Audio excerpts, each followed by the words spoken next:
Good morning, everyone, and thanks for coming out this morning and joining us here today.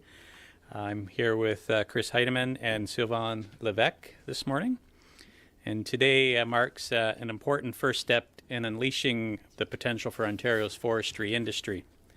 Forestry has played a crucial role in building this province and our nation.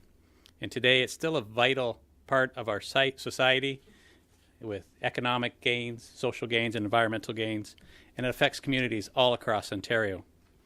Thousands of hardworking people and families depend on the forestry sector. In fact, the forest industry generates over $15 billion in revenues, supports 150,000 direct and indirect jobs in 260 communities across the province. What's more, Ontario's wood and wood products are recognized around the world as coming from forests with the highest standards of forest management anywhere. Sustainable forest management helps Ontario forests remain healthy and productive. It supports a strong forest industry and provides people with quality jobs and forest products. Not just lumber and paper, but also fuel, medicines, chemicals, and much, much more. And at the same time, it helps conserve biodiversity, protects wildlife habitat, and provides recreational opportunities like hiking, hunting, and fishing.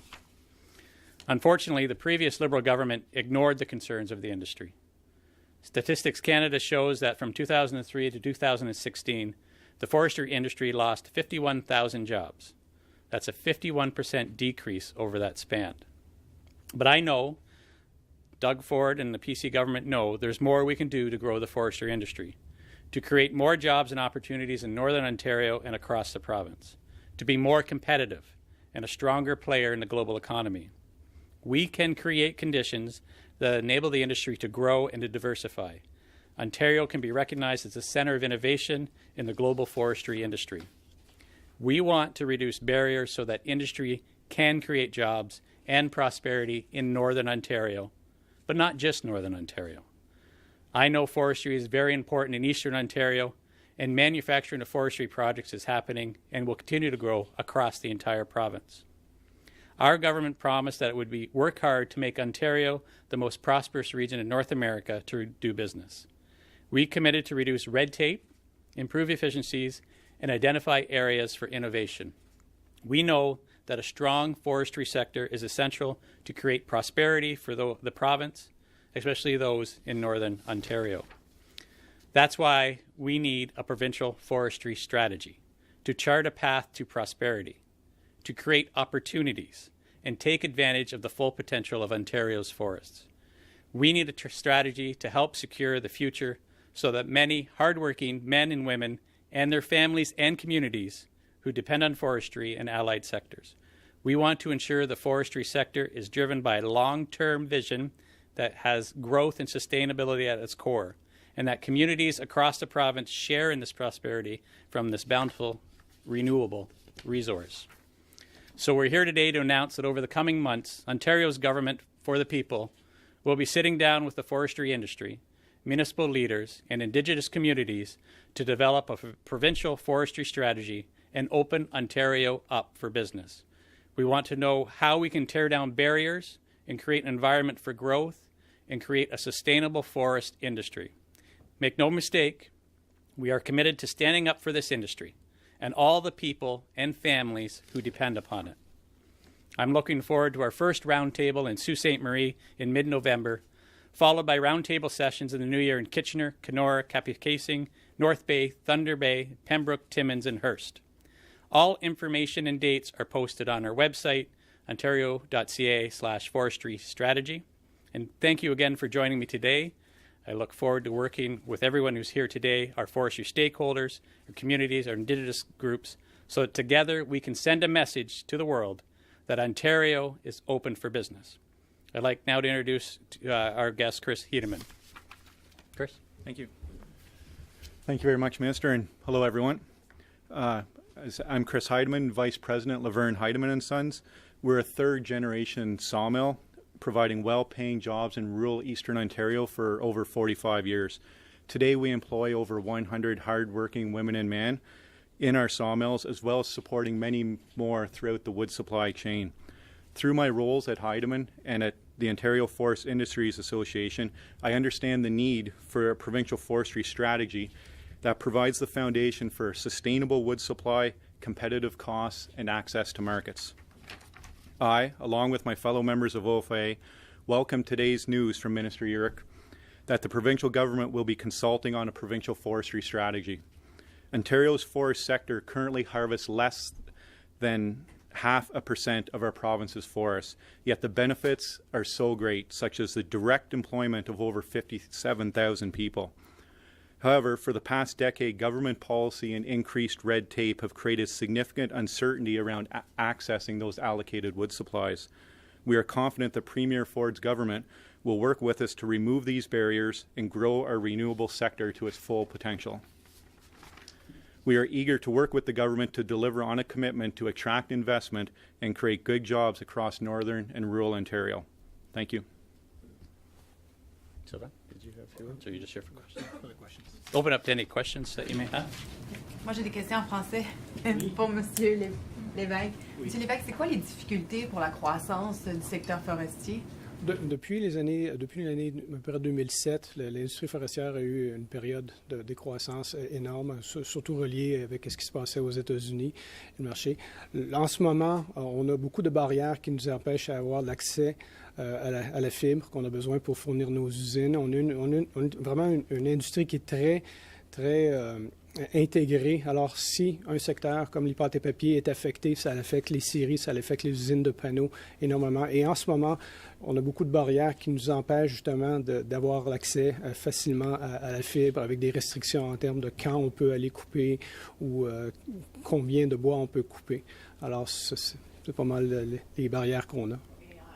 Les consultations, c'est bien accueilli? C'est quelque chose que... Oui, les consultations, ce que le gouvernement propose en termes du développement d'une stratégie reliée à la foresterie, on voit ça en termes pour les gens de l'industrie comme un potentiel très grand qui nous permettrait de justement essayer d'attirer plus d'investissements dans la province, de pouvoir améliorer le niveau économique de notre secteur et de créer des emplois partout dans la province. Oui. Hear from the industry folks about what you hope the government will do with this strategy when it comes out in English. Apologies. Oh, yeah. Oh, yeah. We're looking to take down some of the barriers, competitive costs to do business in Ontario across our sector and other sectors. Access to wood is extremely important for us, and there's opportunities there. The Crown Forest Sustainability Act, of which we work under, is recognized throughout the world as being the standard for managing forests in a sustainable way. So allowing us to work under that act would, again, provide certainty around access to wood are some of the things which we hope will come. I'm sure the government will hear lots as they go around the province. Speaking at these roundtables will be a great opportunity for the communities to have input into this strategy going forward. Minister, on the campaign trail, the now Premier, had said that he planned to introduce revenue sharing with First Nations. Is that still a part of the plan? And do you have an idea of what percentage that would be? Yeah, revenue sharing is still part of the plan. We'll be going forward developing that policy. We haven't got that far of the percentages as yet. I'm sure we'll be working out part of this through our roundtables, but also through our discussions with Indigenous groups in those communities that are affected in municipalities. There will be a revenue sharing stream coming forward. The previous Liberal government had set it at 45%. What did you think of that number? You know, that's something that, as I said, we're going to discuss with regards in our discussions with the municipalities and Indigenous groups to see what's fair for Ontario and fair for those that are affected by the resource usage in their areas. Minister, what's your time frame with this? We are going to be doing the roundtables from now until end of March, and then we'll be coming forward with the strategy probably late spring. Can you talk a little bit about the forest fires this summer up in Parry Sound in particular? Does this impact at all your strategy or moving forward? Well, no, I think it's a great idea to have this discussion with the forestry industry because communities throughout northern and eastern Ontario were hit with the forest fires. It was the worst fire season in the past 10 years. So that affects the industry's ability to farm the wood. It also affects different growth areas. So it's important to have that discussion how fires are affecting their industry and communities, and working together to ensure that they're still able to provide product to the industry in certain areas that are affected by fire. Are the NAFTA negotiations a big concern right now?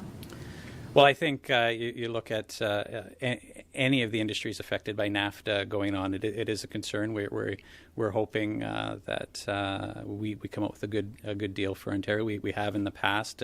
We're supportive of the federal government going forward to ensure that we come out with a good deal for Canada. But what we're doing as a government is preparing Ontario to be a big part of the forestry industry once that deal is finalized, and ensuring that we have availability of growth, but ensuring that the forestry sector is sustainable in the long term. We're not looking at the short term, we're looking at the long-term game to ensure that Northern Ontario, Eastern Ontario, Indigenous populations, rural communities have a future in Ontario. A couple more. Monsieur Lévesque, est-ce qu'il y a un potentiel, il y a un grand potentiel pour le Nord? Il me semble que ça a un peu été oublié, en fait, la foresterie. Pouvez-vous nous parler du déclin et des possibilités de croissance? Il y a toujours, avec les règlements qui nous sont imposés pour gérer les forêts en Ontario, il y a eu un très gros déclin au niveau du volume marchand, de l'approvisionnement en bois pour la plupart des usines.